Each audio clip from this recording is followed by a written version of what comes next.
MMRD व LNT ठेकेदाराने जिवंत झाडे तोडून जमिनीत गाडले प्रकरणी वन खात्याने त्यांच्यावर कारवाई करावी, जनतेची मागणी।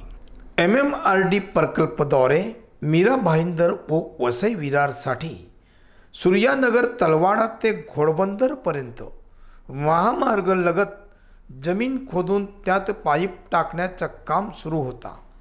त्यावेळी उपवन संरक्षक ढाणू अंतर्गत येणारे कासा मनोर दहिसर तर्फे मनोर भाताने मानवी वन परिक्षेत्र अधिकारी अंतर्गत पाईपलाईन टाकण्यासाठी अडथळा निर्माण करणारे विविध जातीचे झाडे येत होती।